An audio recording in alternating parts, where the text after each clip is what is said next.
ሰላም ጋይስ እንዴት ናችሁ? ሰላም ነው ወይ? ትናንትና ካየነው አስደናቂ ቻምፒየንስ ሊግ ምሽት በኋላ ዛሬ ደግሞ ፓርክ ደ ፍራንስ ላይ ፓሪስ ሴን ጀርመን ከአርሰናል የሚያደርጉት ጨዋታ በጉጉት ይጠበቃል።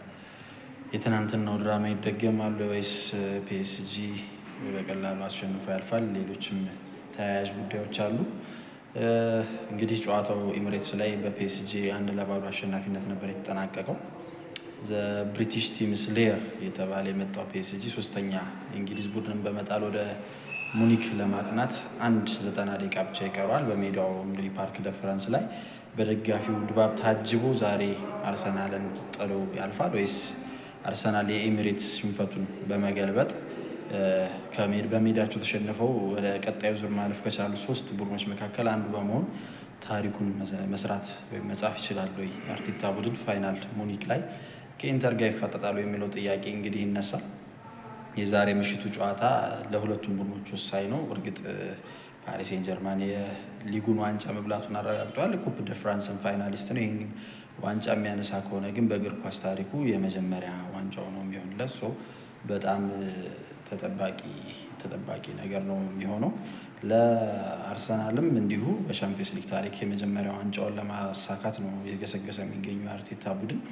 ምንም እንኳን ዶሜስቲክ ኮምፒቲሽን ላይ ጥሩ ሲዝን የሚባለው አያሳልፍም፣ ዋንጫው ለሊቨርፑል አሳልፎ የሰጠው አርሰናል ላስት 2 ጌሞቹንም እንግዲህ በሜዳው ኤሚሬትስ ተሸንፏል። በፒኤስጂ ማክሰኞ ተሸንፎ ነበር። እንዲሁ ቅዳሜ ደግሞ በበርነማውዝ በሜዳው ለመጀመሪያ ጊዜ ተሸንፏል። ይህን ተከትሎ ነው ወደ ፓርክ ደ ፍራንስ የሚያቀነው። ነገር ግን ሻምፒዮንስ ሊግ ሌላ ታሪክ ነው፣ ሌላ ውድድር ነው፣ ሌላ ታሪክ የሚጻፍበት እና ሁለቱም የመጀመሪያ ታሪካቸውን ዋንጫ በመብላት የሚጽፉበት እድል ተመቻችቶላቸዋል። ማንኛቸው የኢንተር ናዚዮናል ተፋላሚ ሆነው ወደ ሙኒክ ያቀናሉ። ዛሬ ምሽት የምንመለከተው ይሆናል። የትናንትና ማታ ድራማ ይደገምና እንደ ትናንትናው አስደሳች ጨዋታ እናያለን ወይስ በታክቲክ የተሞላና ዲፌንዲንግ የበዛበት ጨዋታ ነው የምናየው የሚለው ሌላው አጓጊ ነገር ነው የሚሆነው።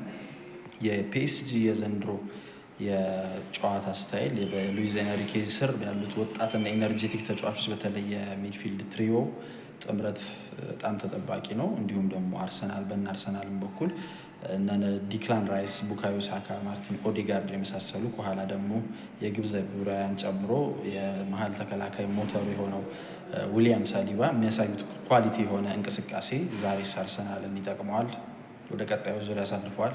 ይህን የሳሳ ቲም እንግዲህ ስኳድ ጠቦ ነው የሚገኙ ስኳዱ ወደ ቀጣዩ ዙር አልፎ እናየዋለን የሚለው ሌላው ተጠባቂና አጓጊ ጉዳይ ነው። ምሽት 4 ሰዓት ላይ ፓርክ ደ ፍራንስ ላይ አርሰናል ወይስ ፒኤስጂ ማን እንደሚያሸንፍ ሁላችሁም ገምቱ።